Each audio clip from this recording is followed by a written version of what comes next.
People who never miss workouts do things that most everyone else overlooks. And today I'm going to break down the psychology behind it. This is what most people get wrong. They look at someone who's been training consistently for years, and they think that person has more discipline than me, or they must be more motivated. And that's the wrong conclusion entirely. People who never miss workouts are not running on more willpower. They've just built a different relationship with working out. They know what most people don't. And that's what this whole video is about. This is coming from someone who has experienced coaching and mentoring many people, but someone who is also in the best shape of my life in my 60s. The first thing that people who never miss workouts understand is that they stopped relying on motivation entirely. I know that sounds almost backward, but think about it. Motivation is a feeling. Feelings are like weather. They change consistently. Some mornings you wake up fired up and ready to train. Other mornings you wake up at 6 a.m., it's cold, and you're tired, and the last thing you want to do is go lift weights. But people who have been training consistently for years, they feel the exact same thing. The difference is that their workout doesn't depend on how they feel. What they've done is built a system, a structure that makes showing up the default, not the decision. Their gym bag is already packed. Their training time is already booked on their calendar. The route to the gym is already part of their morning. The friction has been removed to the point where not going is the harder choice. Motivation gets you started. Systems keep you going. When life gets complicated, careers, kids, health stuff and all, the people who stay consistent are the ones who built something that doesn't need a good mood to run. The second thing is something that most people skip right over. People who never miss workouts protect their identity before they protect their schedule. This is the psychological piece that almost nobody talks about. The difference between someone who tries to work out and someone who is someone who works out is not just phrasing. It's a completely different operating system. When your identity is someone who trains consistently, missing a workout doesn't feel like a scheduling issue. It feels like a deviation from who you are. And that's a very different emotional trigger. Here's how it plays out practically. Someone without an identity says, I missed Monday, so I'll try again next week. Someone with an identity says, I missed Monday, so I'm getting something in on Tuesday, because that's what I do. The decision-making process is completely different, and it comes from a completely different place. The shift starts with a question. Instead of, how do I force myself to work out in the gym? Ask, what would a person who takes their health seriously do right now? You start acting from identity first. Over time, the evidence stacks up. Every workout becomes a vote for the person you're becoming. Third thing, people who never miss workouts have a non-negotiable minimum. This is one of the most practical psychological tools on this entire list, and almost nobody uses it. A non-negotiable minimum means you have a version of your workout that is so small, so undeniable, so easy to execute that there is almost no excuse to skip it. For a lot of people, it's 10 minutes. For some, it's 20 minutes. The point isn't the duration. The point is that it exists. Here's why it works. Most people set an all or nothing standard for their workouts. Either they do a full hour or they skip entirely. That creates a constant decision point where skipping is always a valid option. The non-negotiable minimum eliminates that option. It says the bar is 10 minutes. You can always do 10 minutes. If you start and feel good, you can keep going. That's great. But 10 minutes satisfies the contract. What actually happens most of the time, once you start, you keep going, because starting is the hardest part. The non-negotiable minimum is just a trick to get you to start. When energy isn't always at its peak, when schedules are tighter, when recovery takes longer, having that minimum means you never fully stop. And never fully stopping is the whole game. Number 4, people who never miss workouts have made peace with imperfect workouts. This is a big one. It connects directly to how your psychology shifts as you get a system. People who train for the first time often have this perfectionist relationship with their workouts. If they can't do the full program exactly as written, it doesn't count. If they have to modify an exercise, the whole session feels compromised. And that perfectionism, even though it sounds like high standards, is actually what causes people to quit. People who have been training consistently for years have let that go.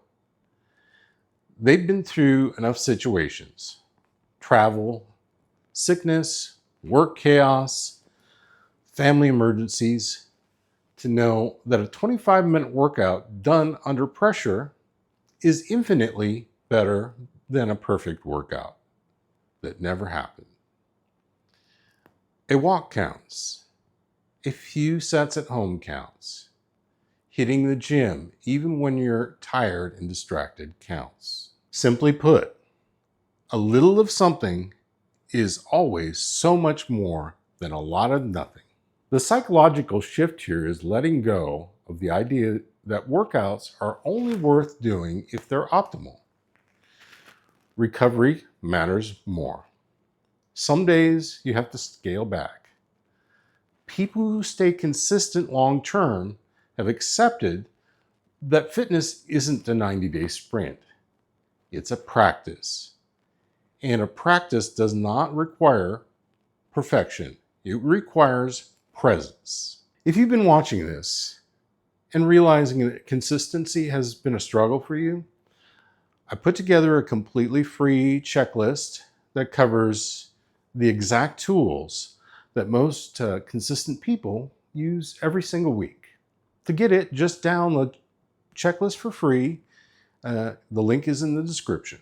All right, number 5. People who never miss workouts attach their workouts to something they already do. This is called habit stacking, and it's one of the most powerful and underused psychological tools in the consistency playbook.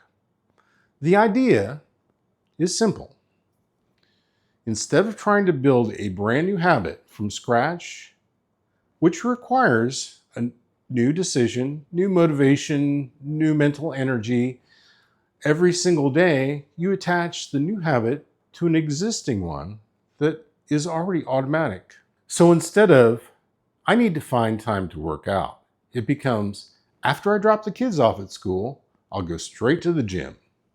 Or, before I make my morning coffee, I'll do 20 minutes of movement. The existing habit acts as the trigger for a new one. Your brain already has the neural pathway for the anchor habit. The new habit rides that pathway. Things you do automatically every morning, every evening, every week Those are perfect anchors.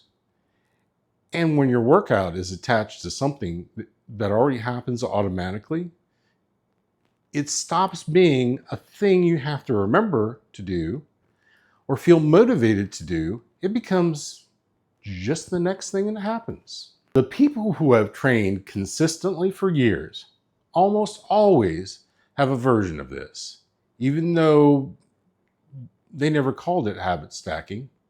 Their workout is in a specific slot attached to a specific thing at a specific time. It's not floating, it has an anchor. Number 6, people who never miss workouts think in decades, not in 90-day challenges. This is the mindset that shifts everything about how you approach consistency. Most fitness content is built around short-term transformation windows, 30 days, 12 weeks, 6 months, and there's nothing inherently wrong with that framing. Goals with a deadline work, but people who have trained consistently for years and decades have expanded their time horizon in a way most people haven't. When you think in decades, a missed week doesn't feel like a catastrophe. A bad month doesn't feel like a failed journey. You're playing a long game. And in the long game, the only thing that actually matters is that you never fully stop. One missed workout in a 20-year practice is mathematically irrelevant. 1 month of reduced training during a high-stress period, it's a footnote. The long game reframes every short-term stumble. For some people over 40, this shift usually comes naturally, partially because you've lived through enough to know that life is long and health is something you're playing for the long haul. People who look incredible in their 50s, 60s, and even 70s, they are almost never people who had a perfect 90-day run. They're people who showed up imperfectly and consistency for a long time. The last one on this list, people who never miss workouts, have built a support environment, not a willpower environment. This is one that ties everything together. Willpower is finite. It depletes throughout the day. It's not a reliable foundation for long-term habit. People who stay consistent for decades have quietly engineered their environment to do the work that willpower can't sustain. What does this look like in practice? It might be a training partner who's counting on them to show up. It might be a gym membership that was specifically chosen because it was close to work. It might be a community, online or in person, where people are talking about training and holding each other accountable. It might be a coach or a program that makes decision-making simple. It might be a household where healthy eating is the default and the fridge is stocked accordingly. None of these things require motivation. They are structural. They make the healthy choice the easy choice. They take the pressure off of willpower entirely. You have a lot of competing demands on your mental energy. The people who stay consistent are not spending willpower on fitness decisions every single day. They've set up their environment to handle those decisions automatically. To bring it all together, the psychology of people who never miss workouts is not about discipline as a personality trait. It's about specific learnable habits of mind and environment. They've stopped relying on motivation. They've tied fitness to their identity. They have a minimum that they won't fall below, and they've let go of perfectionism. They've stacked their workout onto existing habits. They're playing the long game, and they've built the environment that handles the heavy lifting. Every single one of those things is something you can do. Not all at once. Pick one. Start there. Build the evidence. Psychology follows the action. And if you want a checklist that runs through putting this into practice week by week, download it from the pinned comments below. And if you want to go deeper on building habits that actually stick, I made a video specifically on that for you.